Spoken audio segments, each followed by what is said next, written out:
I'm sure that everyone is familiar with the Sega Genesis Model 1, and then also the Sega Genesis Model 2. This one's probably the most common one that we see all the time. What we are dealing with today is the Sega Genesis Model 3. Disgusting fuzzy stuff inside and all.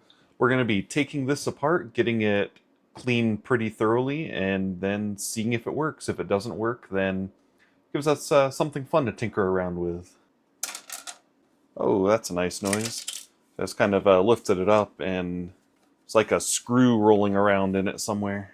So I have to get the Phillips screwdriver out, and then we'll take these 4 screws out of here. Now, removing the screws from here, actually having to use a different size screwdriver than I normally do for these. So this is a PH1 with a 3-inch shaft on it. Don't need that long of a shaft, but just enough that it can get down in there. Then just the fun process of removing the screws. Luckily, it doesn't take too long on this one because there are just 4. Okay, and flip this over, see if the screws all come out. Got 3 of them. 1 stubborn screw left. There we go. Just set these over here. Oh, and with how this looks through there, it's might be kind of gross in here. Yeah, a little bit of grossness up there. Not too bad. A whole bunch of hair down in here, though. Take a look at all that goodness in there. Oh, hey, there's the part that broke off. Just grab that little plastic piece out of there. Don't know what that's going to be to, but I'm sure we will figure it out. Oh, I found it. That is where the screw went in for this spot right up here. So I wonder what kind of animal that is. Probably a cat or something. So I'm going to go ahead and get the metal shield removed from here before getting all this sprayed out. And we have 5 screws for that. We have the silver screw, and then we have these 4 black screws, 1 on each side. Gonna get this all removed, and I'll probably actually run this outside to get all that hair sprayed out of there, because I don't really want that getting all over everything in here. And just the silver screw left. I'll remove the metal shield from here. Actually, it doesn't look too bad in there. Put on the anti-static wrist strap now, and grabbed out the big one, the PH2 screwdriver. Going to remove these 2 screws here so we can get this lifted up out of there. Oh, that one just sounds all grainy and everything. Kind of gross sounding. Yeah, systems like this are why, before I even plug systems in most of the time, I want to take them apart and give them a thorough cleaning. Okay, so we have that. And oh, so I think someone had a cat explode inside of here. Going to run these out and use a trusty can of air to get it all sprayed out. And then bring it back in and do some final cleaning on it. Got all the hair blasted out of it. It's already looking a lot better now. Still going to give it nice cleaning. It looks like liquid got in here, especially over in this part. Oops, still a long hair right there. Top part, metal shields, they're all looking a lot nicer. So what we're going to do is start with the bottom of it and just use trusty old Clorox wipes for all the plastic shells and stuff. So just give it a nice thorough cleaning with this. Now the label has some sort of damage on it. I don't really want to try this, but just going to see if I can lightly get some of that gunk cleaned up off of it in hopes I don't damage it.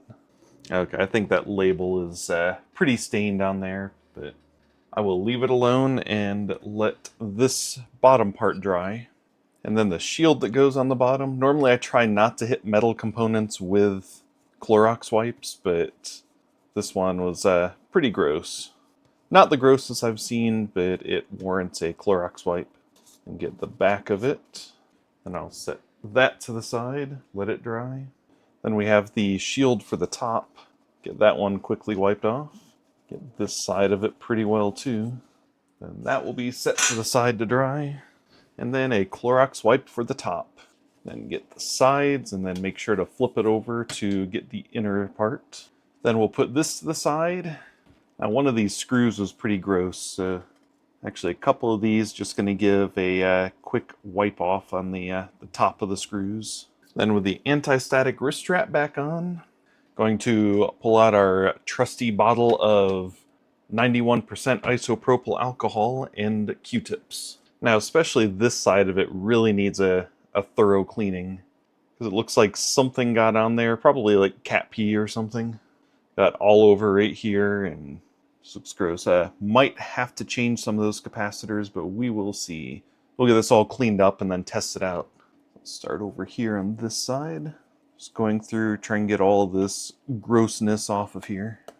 Well, that part of the Q-tip has seen better days. Get this all cleaned up around here.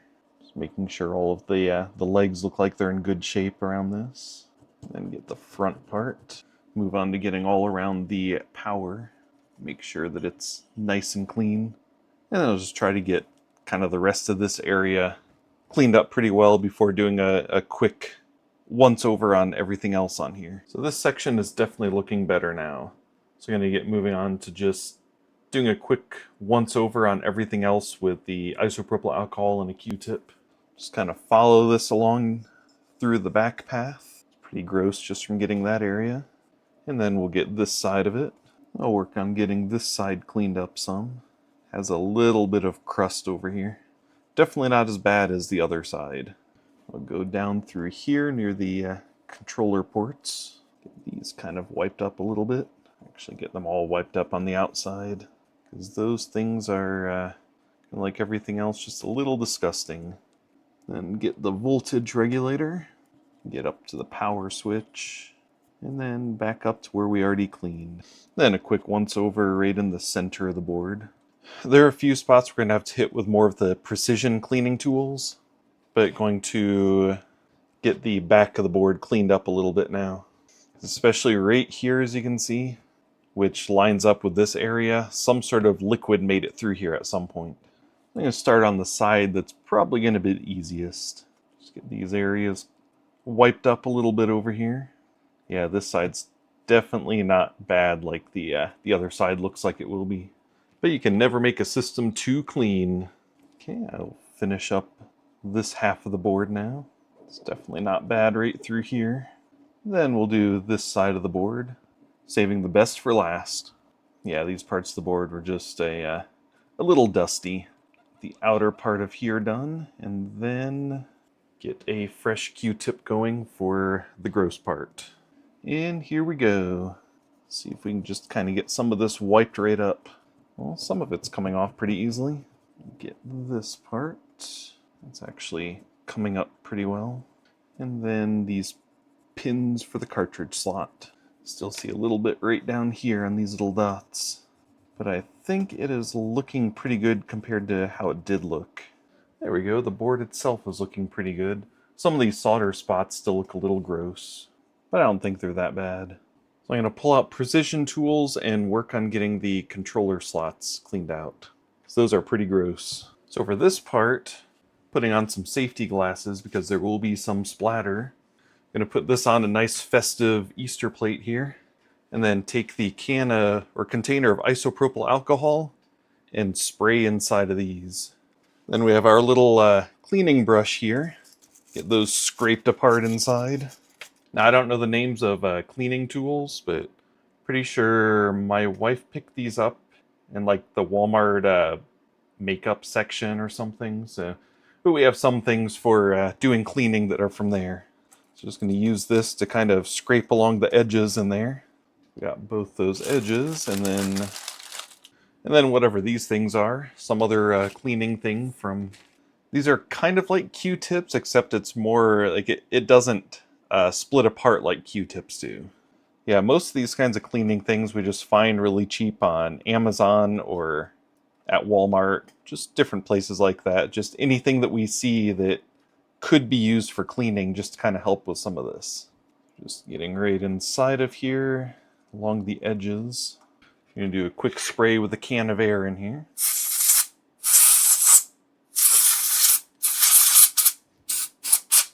That's just to get any of the extra alcohol out of that area. There we go, those are looking a lot better inside now. Just going to use a Q-tip, get some of the spots where the isopropyl alcohol leaked out. What is that?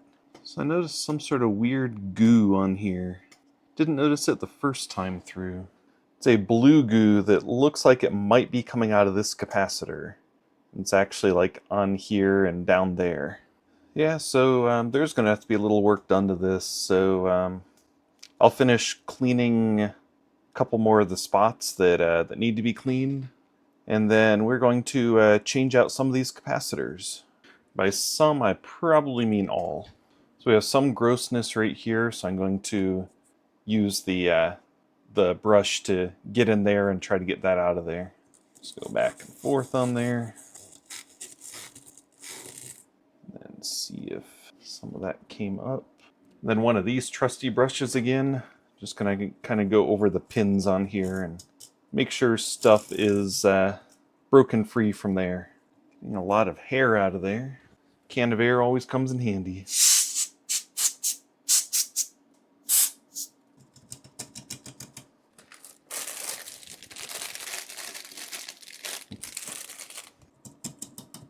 Okay, that is getting to be pretty good. It's a nice big fuzzball on there. Do another can of air spray. Those pins are looking pretty good now. We use DigiKey for most of our capacitors, but sometimes if you need like a variety pack, we've gotten this one from Amazon. It has a whole bunch to choose from. Now, one of the issues with that bundle is sometimes it doesn't have the right voltage for the capacitance on there, but you can do like a step up from there for voltage and it's not really going to matter that much. You get this area cleaned up here. Move all of our capacitors here. Put our little heat mat in place. Wasn't initially thinking I'd have to do some soldering, but better to be safe than sorry. Now when it comes to things like Game Gears or the Atari Lynx, anything like that, then you pretty much need to change the capacitors when you get them, unless they've been recapped. Otherwise, they're just a ticking time bomb. Get our exhaust fan going. Now we're going to be doing these in clusters. We'll do this part first, and then this part, and then we'll just get those final two done. Just so we can kind of get these off, get the areas cleaned up, and then get them put back on. So on the back of the board here, we'll get flux on these three right here. And then we skip that. This is the capacitor here on this side. And then we have the other capacitor here. The one that is before that is that little diode. So we want to leave the diode in place. So we'll take our solder wick and start here. Start heating these ones up. Get all the nice solder soaked up on here. Okay, looks like we have our old solder soaked up. Then we'll move on to the next one. Careful not to mess with the diode there. Just going to get all this solder soaked up too. And we have our other three over here. We'll just get them done one at a time through here. Trying to show a little bit more of everything that I do right here because I've had comments in some videos where people say they just want to kind of see like different techniques that are used for some of this. Then we'll get this side of these ones. Okay, looking pretty good so far. This is our last leg right here. So in a perfect world, these would just fall out, but we all know that never works. So usually what I'll do next is go back through with some tweezers and just make sure these are bent the right way afterwards. Sometimes they have solder still stuck behind, making it so they can't move. If you have hot tweezers, that'd probably help out too. Don't have those yet. They have actually been ordered, because for an upcoming video, I need some. So I have this one gripped with tweezers on the other side. Trying to heat up because this area does not want to cooperate. We got that one out of there. And then this next one, just kind of bend these in the right way. And then this one's gripped also with the tweezers. Okay, we have that one out of there. And then we'll do the same thing for the other three. And then one remaining, the one that's leaking. Just like the others, get that one bent. And then the last one. So you can see a little better now where that one was leaking. Weird thing is, I don't remember seeing that leaking when this was first started. But at least it's out, and time to get that area all cleaned up. We will start with our best friend, isopropyl alcohol. Just kind of get the top part where all these capacitors were cleaned up. And then see if we can get all this blue cleaned up on the blue ooze. It's not cooperating really well, so I'm going to get alcohol through that area. And then we'll use, on our brush, there's a nice gristly part of it. And then use the normal brush part. So it's still on here. Gonna have to do a little bit more. So that blue junk has electrolytes in it, which is what plants crave, but it can also cause short circuits. So we need to do what we can to get it cleaned up the best that we can, especially when it's down here. Don't want it shorting any of these components out. So I did a little light scraping with these tweezers, and things seem to be coming up with it now. So I'm going to keep at it with the isopropyl alcohol and Q-tips, and then see where it's at after that. There we go, that seems to be cleaned up pretty well now. So it's going to flip it over and then get those spots cleaned up on the side. So spots are pretty clean. I'm going to do one more round of flux and the solder wick since everything's removed from there, just to make sure any of the old solder is schlooped on out of there. So the flux is in place. Okay, and just these 3 areas left now. And that half is done. And now each of those has a hole that the legs can go through. It's going to get it cleaned up one more time, and then we'll get the new capacitors in place there. Now it's time to feed capacitors on through. So this big one here, CE1, was 16 volt, 220 microfarad. Just make it a little easier. I'm just going to call them UFs instead of microfarad every time. Might make a few of you upset, but it's just a little easier. So we're using a 25 volt, 220 microfarad to replace that one. So our first one's in place. Now, one thing to note, if you haven't done this much, there should be like a plus on the side, or sometimes it's even color-coded, but yeah, when there's a plus on there, the positive is the side with the longest leg on these. The negative has the negative symbol on the side of the capacitor. So we got that in there. We'll bend the legs to make that stay in place, and then move on to the next one. So that was our leaky one, CE11, 50 volts, 10 UF.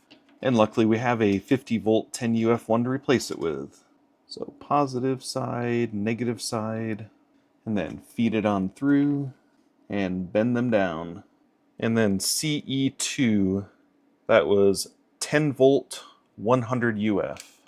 So we have a 16 volt, 100 UF that we're using to replace it. And the positive in there, the negative in there, and then feed it on through.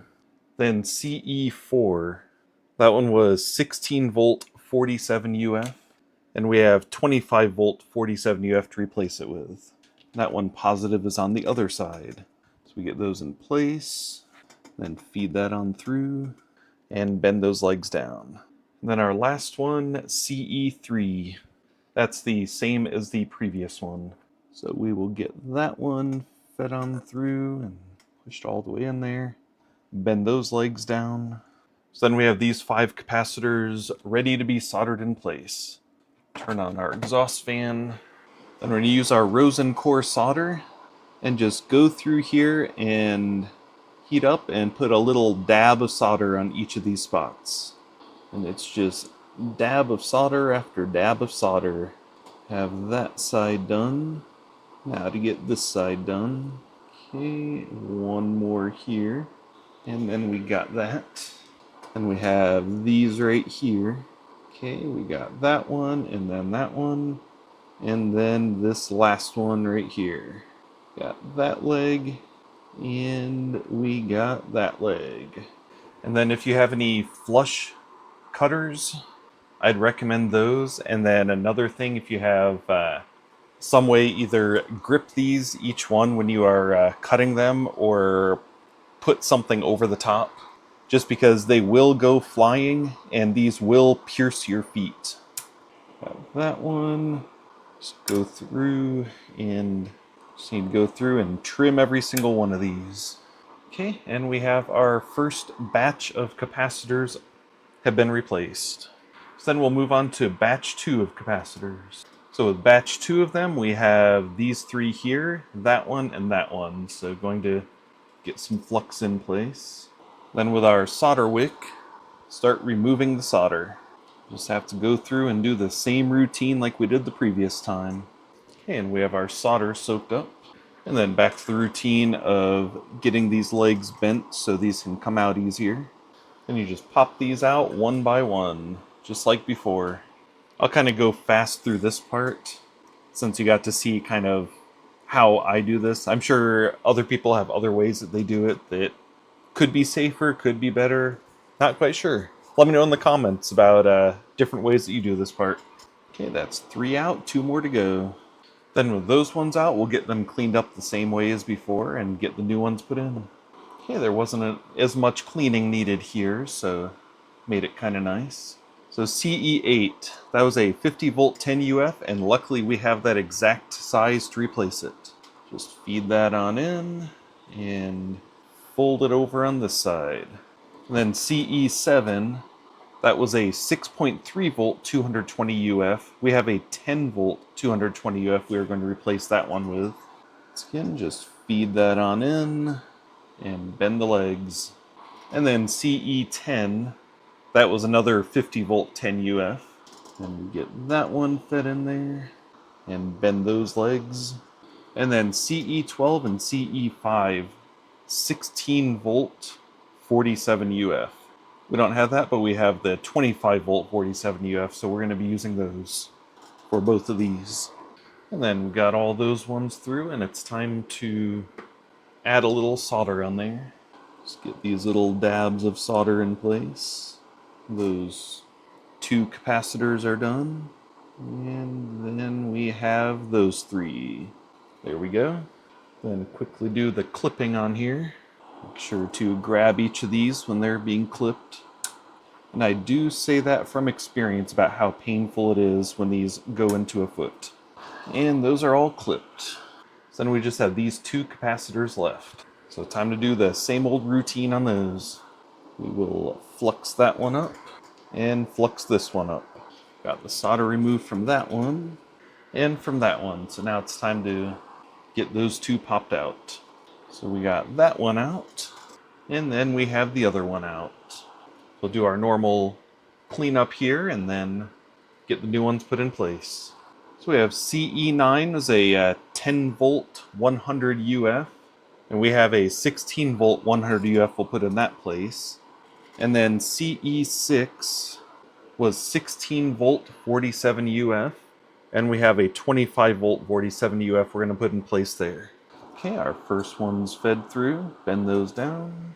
Then our second one is through, bend those down. Then give a quick dab of solder on each of those. There's a dab, there's a dab, and there we go. We have all of our dabs of solder in place. So then we will grab these and do the quick clips. And there we go. We have all of our capacitors changed on here.